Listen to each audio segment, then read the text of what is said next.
ہم وہ قوم ہے جو اپنے مقصد کو کبھی فراموش نہیں کرتی، مقصد کے لیے جیو، منزل کی طرف بڑھو، بڑھتا یہ قدم آپ کا ضرور انقلاب لائے گا۔ بسم اللہ الرحمن الرحیم۔ پیر طریقت حضرت متکلم اسلام مولانا محمد الیاس گھمن حفظہ اللہ ورعا کا ہفتہ واری مضمون جو واعظ و نصیحت کے اعتبار سے کے نام سے موقع کی مناسبت سے عنوان کے اعتبار سے آتا ہے، اس ہفتے کا حضرت کا مضمون ہے حضرت حسین رضی اللہ تعالی عنہ کی زندگی، حضرت حسین کی حسین زندگی۔ اللہ تعالیٰ کی خاص رحمت نازل ہو سیدنا حسین بن علی رضی اللہ تعالی عنہما پر، جنہوں نے اپنی عملی زندگی سے اہل اسلام کو جینے اور راہ حق میں قربان ہونے کا سبق دیا۔ آج بہت بڑا المیہ یہ ہے کہ حضرت حسین کی صرف شہادت کو بیان کیا جاتا ہے، آپ کے فضائل و مناقب، سیرت و کردار، زہد و تقوی، خشیت و للہیت، علم و تفقہ، عبادت و ریاضت، تواضع و انکساری، جمال و کمال، عفو و درگزر، فیاضی و سخاوت، گفتار و رفتار، جلوت و خلوت، قول و عمل، ایثار و ہمدردی، عادات و اطوار، خوش خلقی، حسن سلوک، مروت، رواداری، شجاعت و عزیمت، دور اندیشی، فراست، حکمت و دانائی، محبت و معرفت خداوندی، اور سب سے بڑھ کر متبع سنت ہونے کی باتیں عموماً نظر انداز کی جاتی ہے۔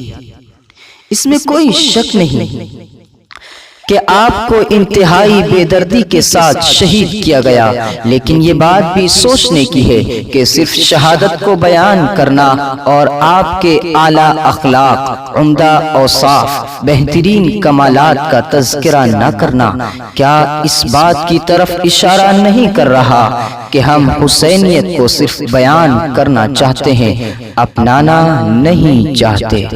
آئیے اس جنتی نوجوانوں کے سردار کی زندگی کے چند پہلوؤں پر نظر ڈالتے ہیں اور اس کے بعد اپنے گریبانوں میں جھانک کر دیکھنے کی کوشش کرتے ہیں کیا ہم حسینی ہونے کے دعوے میں کس قدر سچے ہیں۔ انسان کی زندگی کا مقصد خدائے ذوالجلال کی رضا اور خوشنودی ہے۔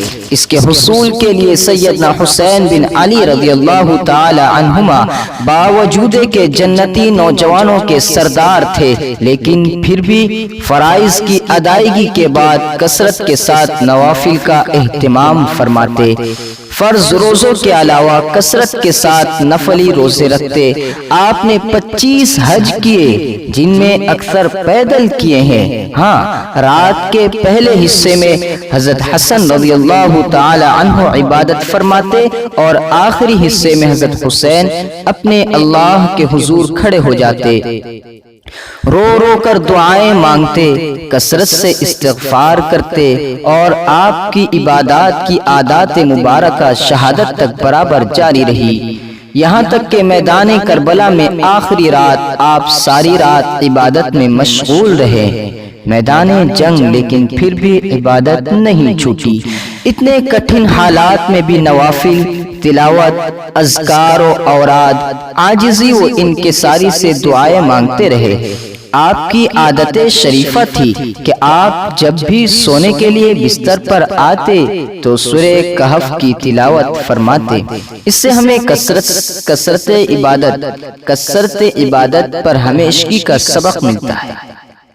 تکبر انسان کو برباد کرتا ہے۔ اور تواضع قرب الہی کا ذریعہ ہے۔ خانوادہ نبوت کے اس چشم و چراغ نے ساری زندگی تواضع کے ساتھ گزاری۔ ایک بار کہیں جا رہے تھے تو کچھ لوگ کچھ غریب راستے میں آپ کو ملے جو اس وقت کھانا کھا رہے تھے۔ انہوں نے جب آپ کو دیکھا تو عرض کیا کہ اے اولاد رسول، ہمارے ساتھ کھانا تناول فرمائیں۔ آپ سواری سے اترے، ان کے ساتھ بیٹھے اور کھانے لگے۔ آخر میں فرمایا، اللہ تکبر کرنے والوں کو اپنا دوست نہیں رکھتا۔ پھر ان سے کہا، میں نے آپ کی دعوت قبول کی ہے، آپ بھی میری دعوت کو قبول فرمائیں۔ کچھ دیر بعد ان کو اپنے گھر لے آئے اور اپنی شان کے مطابق ان کی دعوت کی۔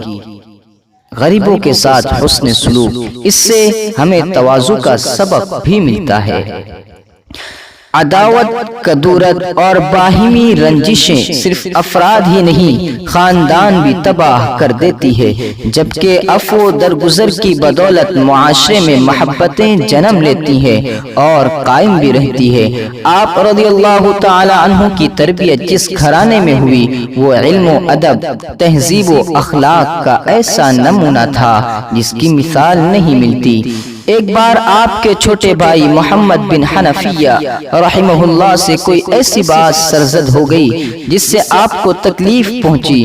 آپ نے بڑے بھائی ہونے کی وجہ سے اظہار ناراضگی بھی کیا۔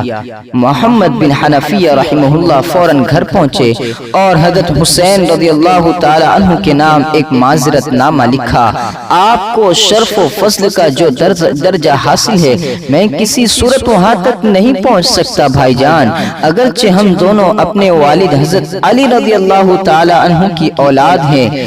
باپ کی جانب سے خونی رشتے کے اعتبار سے ہم میں کوئی فرق نہیں، لیکن والدہ کی جہت سے آپ کو جو مرتبہ و مقام ہے، میں وہاں تک کبھی نہیں پہنچ سکتا بھائی جان، کیونکہ وہ رسول اللہ صلی اللہ علیہ وسلم کی لاڈلی بیٹی ہیں۔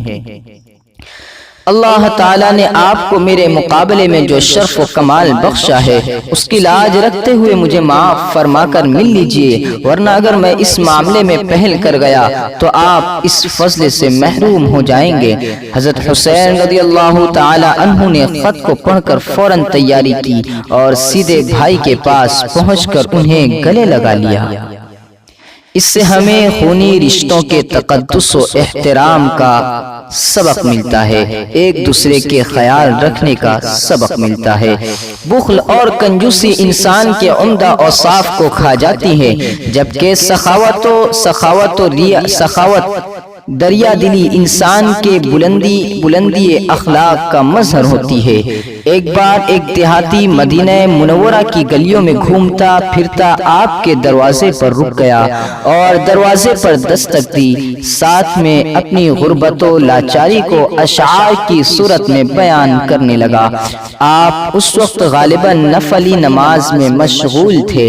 سائل کی آواز اور فقر و فاقے کا خیال فرما کر نماز کو ذرا جلدی مکمل فرمایا۔ باہر تشریف لائے سائل کی حالت دیکھی تو اس پر فقر و فاقے کے آثار نمایاں تھے۔ گھر واپس لوٹے، اپنے غلام قنبر کو آواز دی کہ کیا کچھ نفقے میں باقی ہے؟ انہوں نے عرض کیا کہ آپ کے اہل خانہ کے لیے 200 دراہم رکھے ہوئے ہیں۔ آپ نے حکم دیا کہ ہمارے اہل خانہ سے زیادہ ان دراہم کا یہ سائل مستحق ہے، حقدار ہے، چنانچہ وہ سارے دراہم اس کو عنایت فرمائے۔ اس سے ہمیں سخاوت اور لوگوں کی خیر خواہی کا سبق ملتا ہے۔ ایمان کے بعد خدمت خلق کا جذبہ ایسی نیکی ہے جو اللہ کی دربار میں جلد قبولیت حاصل کرتی ہے۔ سیدنا حسین رضی اللہ تعالی عنہ میں جذبہ کوٹ کر بھرا ہوا تھا۔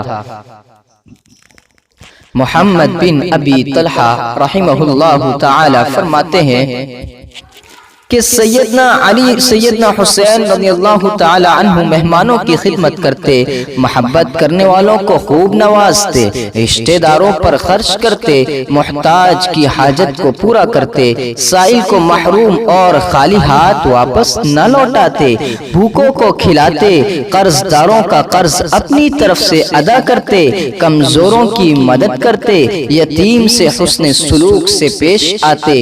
جب آپ کے پاس کہیں سے مال و دولت آتا، آپ اسے لوگوں میں تقسیم فرما دیتے۔ حج کے دنوں میں جب حجاج تشریف لاتے تو آپ ان کو زمزم پلاتے۔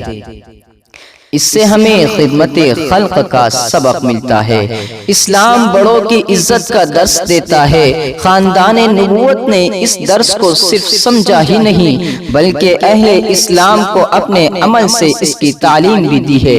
حضرات حسنین کریمین رضی اللہ تعالی عنہما نے اکابر صحابہ کرام بالخصوص خلفائے راشدین سے جس عقیدت و محبت کا ثبوت دیا ہے، ایسے ادب و احترام کی مثال نہیں ملتی۔ عہد صدیقی میں آپ کم عمر تھے، عہد فاروقی کے آخر میں آپ سن شعور کو پہنچ چکے تھے، عہد عثمانی میں آپ نے بہت سے دینی و ملی خدمات انجام دی ہے، خراسان، طرابلس، جرجان اور طبرستان کی جنگوں میں مجاہدانہ کردار بھی ادا کیا، یہاں تک کہ جب بلوائیوں نے حضرت عثمان رضی اللہ تعالی عنہ کے گھر کا محاصرہ کر رکھا تھا تو حضرت حسین رضی اللہ تعالی عنہ آپ کے گھر پر محافظ بن کر کھڑے تھے۔ عہد مرتضوی میں اپنے والد کے شانہ بشانہ رہے۔ اس کے بعد عہد امیر معاویہ رضی اللہ تعالی عنہ میں دونوں شہزادوں نے حضرت امیر معاویہ رضی اللہ تعالی عنہ کے حق میں دستبرداری کا اعلان کر کے خانوادہ نبوی کی تربیت کا اثر دنیا کے سامنے عملی طور پر پیش کیا۔